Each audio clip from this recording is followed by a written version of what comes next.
Is that fair? What do you think? President Joe Biden isn't taking any more of your shit, okay? He's done.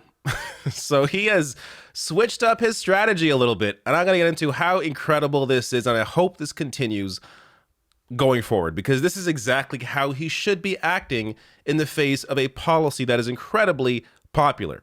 So this is having to do with, of course, his new plan to cancel some student debt.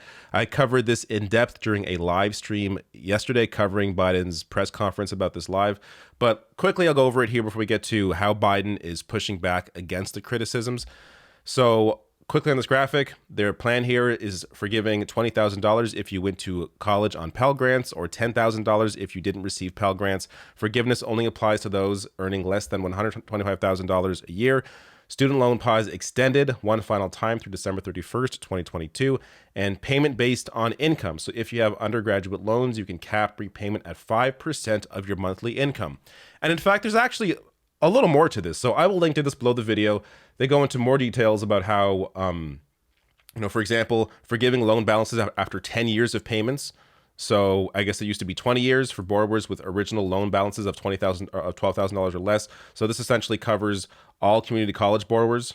They expect them all to be debt-free within 10 years. So there are even more provisions here that are worth going through. Basically, yes, it isn't canceling all student debt. It's not like what Bernie Sanders would have done.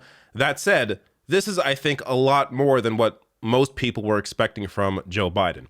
And one more point worth making here. I saw this from Mike from PA. People don't seem to know this, but if you've been paying your student loans during the pandemic, starting March 2020, you can request a refund of all payments.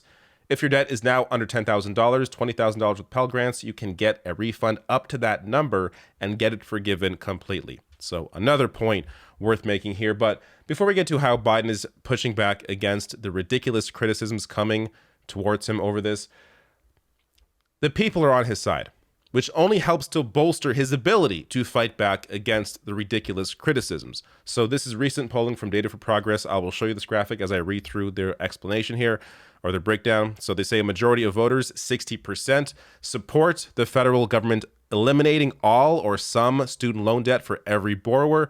This includes 81% of Democrats, 52% of independents, and 45% of Republicans. 88% of voters who are current student loan borrowers, 57% of voters who no longer have student loans, and even 54% of voters who never had student loans are in favor of the federal government eliminating at least some student loan debt for every borrower. So Biden's plan here is incredibly popular. He has no reason to be on the defensive, and thankfully he is not being defensive. He is going on the offensive.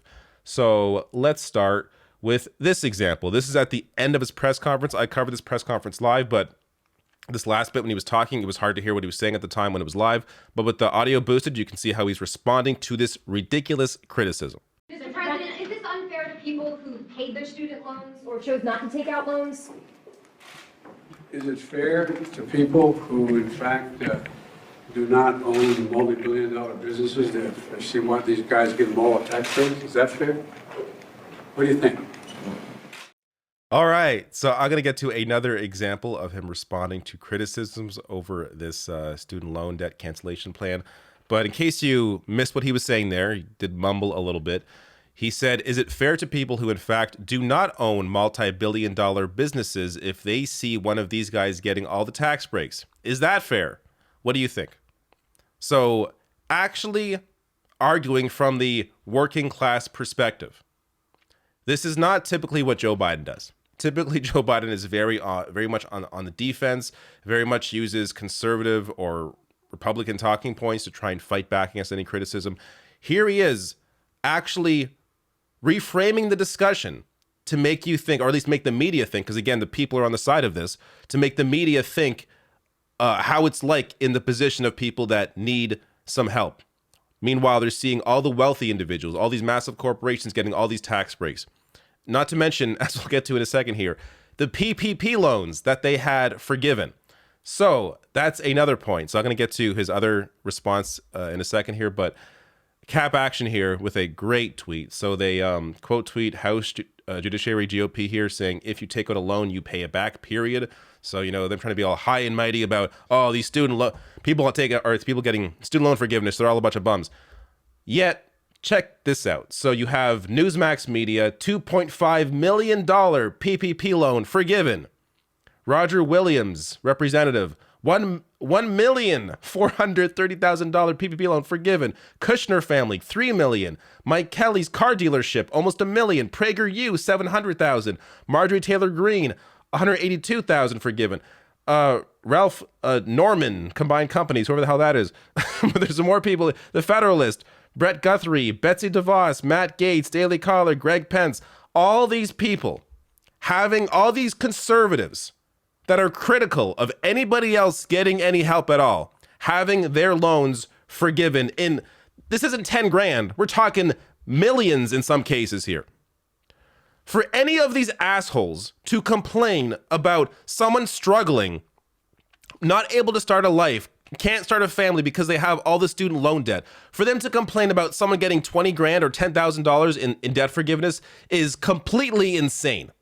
So I'm glad, Biden could be even more harsh if he wants to, but I'm glad he is pushing back against these ridiculous criticisms. More examples here from Cap Action. Matt Gaetz, Taylor Greene already showed you, Greg Pence, Buchanan, Ern, Williams, Guthrie, Norman, again, go down the list. All these Republicans being critical of Joe Biden canceling some student debt. Here are all their PPP loans being forgiven. In this case, look at this. 4.3 million, Brett Guthrie.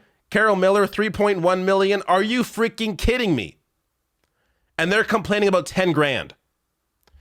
Get the hell out of here. So Joe Biden, with another fantastic response here, this one he put up today, to those Republicans in Congress who believe student debt shouldn't be forgiven. I will never apologize for helping America's, I'm doing the emphasis there, but this is how I imagine he would say it.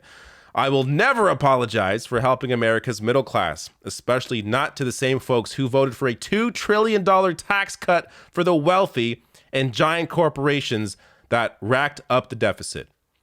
He needs to shoot a video saying this with that emphasis, because this is, again, another fantastic point. These people, and to be clear, many Democrats on board with tax cuts for the rich. But here he is pointing this out, pointing out the obvious hypocrisy here, where the wealthiest individuals in the country getting tax breaks, and they're complaining about the working class getting some student debt relief. By the way, him pointing this out also goes to, in a roundabout way, showcase how he could have gone a little further. So there is about $2 trillion in student loans, in student debt. Why not just do it all? It would match the giant tax cut that were given to the wealthy and corporations. But regardless, this showcases just their insane hypocrisy on this issue. They have no ground to stand on to criticize this. Now, there has, I'm bringing this up because I'm not sure what's gotten into Joe Biden, why he is actually going the offensive here, why he's actually fighting back against these criticisms, but he's doing it. And there has recently been this Dark Brandon meme, which, look, initially and still, I think is kind of stupid. So the initial idea behind it was that it was supposed to be pointing to the fact that Biden is not actually this person. So, like, showcasing how, oh, look at this, Dark Brandon rising. He's this, this guy who's taking no shit. He's going to do whatever he wants. Meanwhile, he was not fighting Republicans at all, was not getting any of his agenda passed, and was incredibly, and has been up to this point, incredibly weak in many ways. So that this was supposed to be sort of, a parody or ironic here. Yet maybe he has seen this and he's thinking, hey, maybe I am this guy. And he's trying to now actually, take over the personality of Dark Brandon. I don't know. I don't know what's going on with Joe Biden, but he is now acting a little more Dark Brandon than, he has been. And look, I've been very critical of Joe Biden up to this point, and I will continue to be critical of Joe Biden. There are a number of campaign promises that he clearly has broken. He didn't raise the minimum wage, didn't even try to fight the parliamentarian on that. They could have done something to bypass the parliamentarian to raise the wages. He didn't even try to do that. He has not decriminalized cannabis, which he can do through executive order, through his own power. He can do that. He has not done that. He promised to do that. He hasn't even mentioned the words public option. So, Think of all the debates and all the fight around healthcare during the 2020 Democratic primary, yet not even a mention of public option, which was Joe Biden's plan. So he has failed in many ways. Another example, I'll get to Fetterman in a second here, but another example of that is earlier this year, he, referring to Mitch McConnell, thanking him for being his friend, saying, "You've always done exactly what you've said. You're a man of your word and you're a man of honor." This is the Joe Biden you don't want to see. This showcases how weak Joe Biden has been. And this showcases his ability to actually fight. So to see that there is a man within the skin of this, I don't know, my phrasing here is weird, but to see that there's an actual, fighter within this man's skin is amazing to see. And I hope we see a lot more of that. And of course, it would have to be in conjunction with doing things that are popular, like canceling student loan debt. Maybe next, do cannabis. Again, a very popular issue. Decriminalizing cannabis is a very popular issue. He would have all the ground to stand on to fight for that. So, we will see where they go after the midterms. But I feel like this is probably the last major thing he's going to do before the midterms. And we'll see, after that. But I brought up Fetterman here because I want to also maybe just consider that maybe he has seen what's going on in this race and has seen how Fetterman has been burning or clowning Dr. Oz day in, day out for a few months now, has done a fantastic job in this race, has currently a pretty big lead in the polls, around 5-10 points. So, and again, a race that was expected to be very tight or to actually lean Republican.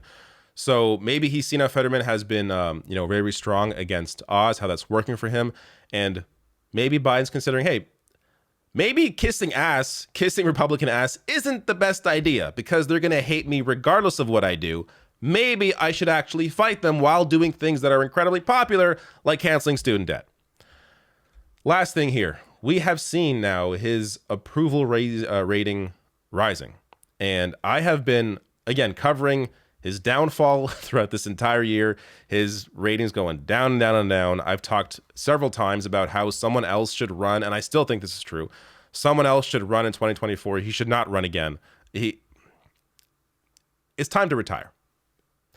That said, he's now becoming more popular.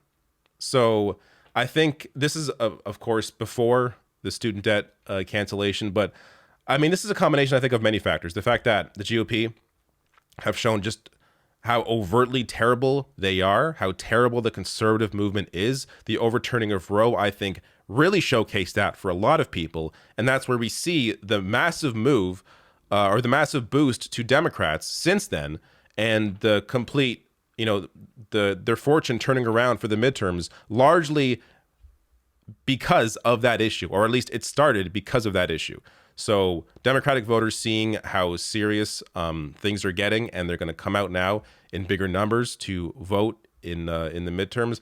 But also, look, Biden has been doing a little better. Rhetorically, he's been willing to criticize Republicans a little more. He's also just recently passed the Inflation Reduction Act, which, it's not a whole lot. That said, they passed something. So, oftentimes people that don't follow this stuff too closely, they want to see something get done, and they're happy when they see something get done. And, they view that as some progress. And to be fair, there are some provisions in there for the climate crisis and that, but it isn't anywhere near what Build Back Better was and what could have been passed if he actually was willing to fight Joe Manchin and Sinema a little more. That said, he did something. And regardless of what is motivating this, you are seeing his support rising. And I do think after this debt cancellation, we're going to see it tick up even a little more. So we will see if this factors into Biden's decision to run again or not. I, again, hope he doesn't. But it is good to see that that he has the ability to actually fight back against ridiculous criticisms and do it from a working class perspective.